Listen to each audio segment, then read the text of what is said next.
like I said, we've written, a lot has been written on the concept of student success. And it has been variously defined. This paper is available for anyone who, who wants to take a look at the arguments. The key thing that I want, to focus on is some of the things that stand out. What is actually the problem? The question is whether institutions of higher learning, faculty, staff, family, and community strive to help students succeed. Do these stakeholders regard students' success as their responsibility?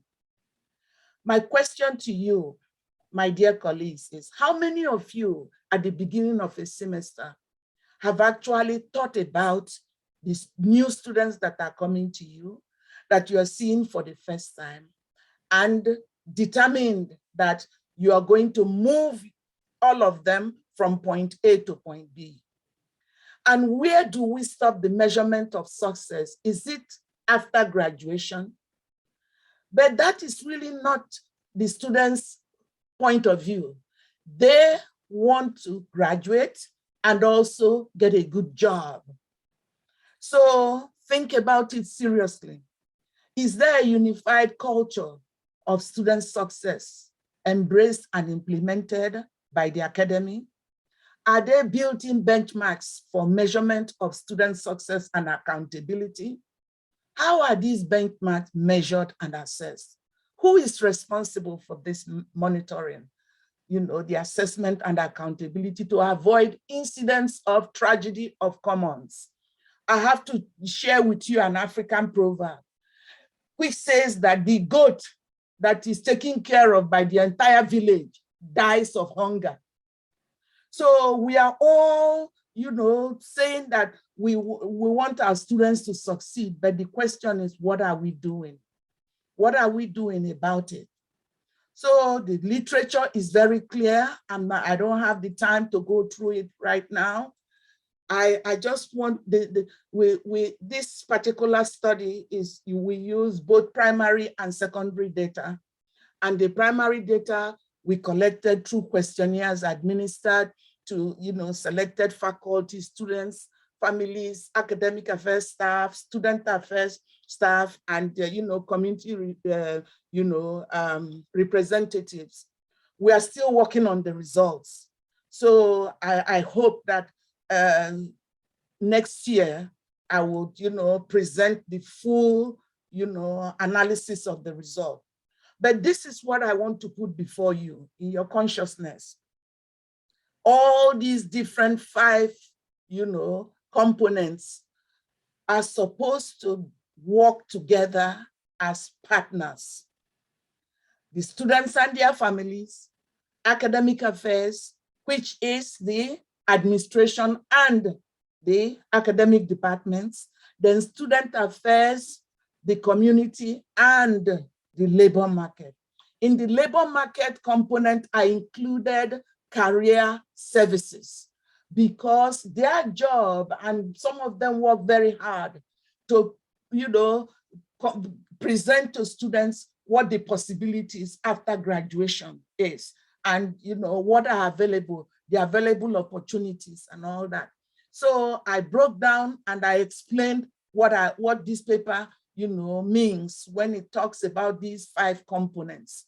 And because of, brevity of time, I'm just going to leave you to please take a look at this, presentation, because it is available.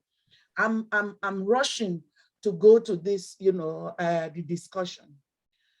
If the saying that it takes a whole village to raise a child holds, then we must also believe that it will take the whole proverbial village to produce a successful student, from on-time graduation to landing a job. For student success to take place, the whole village working together must embrace and own the success of all its students.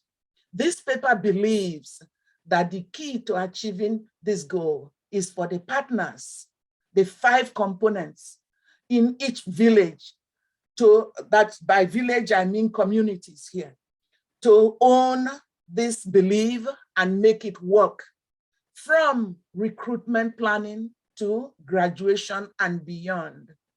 As part of the village, each student must buy into this belief and take personal responsibility in their success. When every member of the community buys into this vital need for student success, a strong coalition for success will arise as a natural consequence. As we consider the art of student success, the role of effective partnerships, the central question focused on what student success really means. How is it measured and who is responsible in higher education? The key thing is every discussion that we've had today highlights the challenges that our country and indeed the whole world is facing, particularly challenges of course, the COVID pandemic, but more importantly, challenges of the gap, the digital, gap that we have. When the pandemic struck, we immediately went into the virtual mode, but nobody considered the students. Did they have the equipment? Do they have, enough room in their accommodation at home to be able to just have some quietness and do work? We did not do that, but we were emphasizing, their performance and their, everything about, the normal traditional education. So I want you to please consider the fact that some faculty often preach to their students about the importance of taking responsibility for their learning. We preach to them about resilience, endurance, and persistence. This paper is turning the light on faculty and suggesting that they practice what they preach by taking responsibility for their students' employability. It's not just turning them, through the machines, but is to make sure that they have the skills, which the last presentation talked about, and also making sure that they know about, possible opportunities, employment opportunities. This resilience, endurance, and persistence on the part of faculty will go a long way to increase students' success. So what do we hear? By the time you go through this presentation properly, you will see that effective partnership requires that all partners, these 5 components, abide by the same code. If we are preaching to the students to take responsibility for their learning, then we as faculty should take responsibility for our teaching and make sure that our students are ready for the job market. So our preliminary results reveal that achieving student success, means that all the partners must work together. The study also shows that it took the coordinated effort of all 5 components of the model to guarantee effective student confidence, responsibility, retention, graduation, and ultimate success in the labor market. The study recommends that colleges and universities recognize that student success does not happen in a vacuum. It takes the stakeholders, these 5 components, working together to make student success happen. Furthermore, we opine that when students feel and see all these stakeholders working together for their progress, it builds a foundation of trust and respect. And this motivates the students to give their best effort, knowing that the entire team is rooting for them to succeed. Our paper concludes that when the team, this effective partnership that we are proposing of students, families, the community, academic affairs, and student affairs work in such a coordinated way, the degree of student success is limited only by the creativity and imagination of all units in the team. The question is, do faculty apply the same standards to themselves when it comes to their student success? We believe that constantly reflecting on what it takes to produce students may lead to greater outcomes.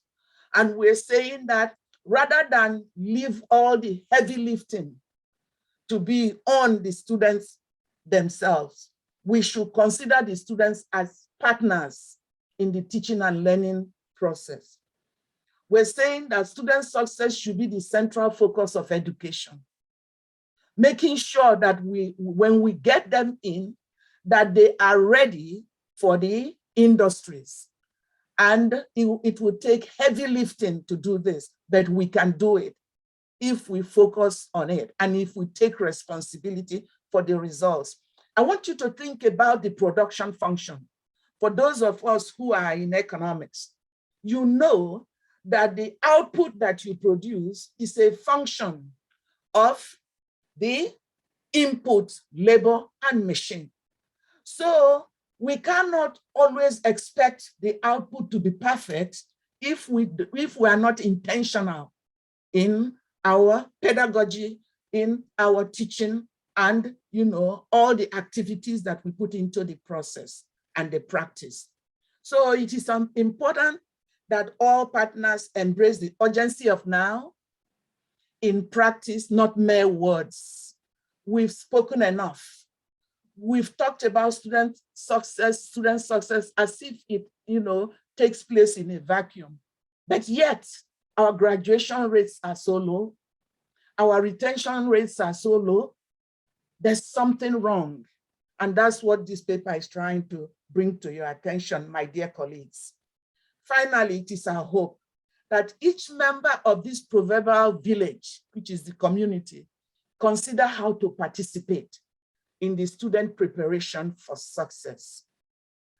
What fundamental belief system to develop and embrace, and how to improve the pedagogies in the classroom and beyond to facilitate and motivate inclusive and effective student success.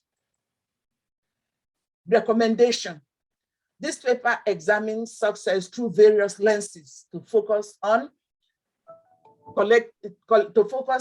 us collectively on how our current perspectives on student success can be changed and strengthened. And we are proposing this model to you, the coordinated partnership referred in this context, right?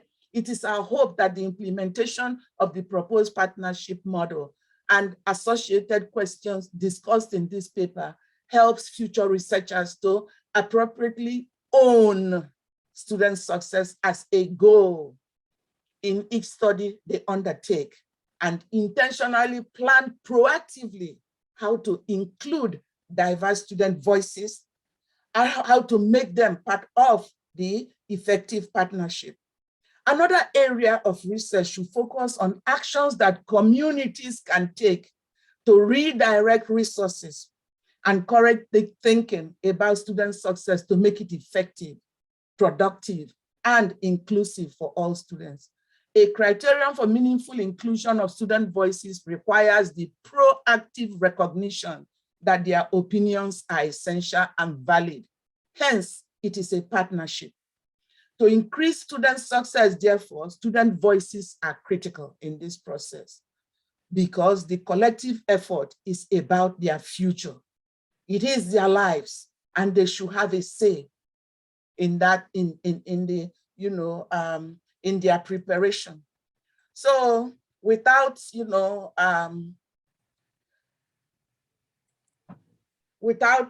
stretching, because I know that we lost a lot of time. All I can say is, please take a look. Take a look at this presentation. Think carefully about what we are asking of the students, and then ask the same thing of ourselves.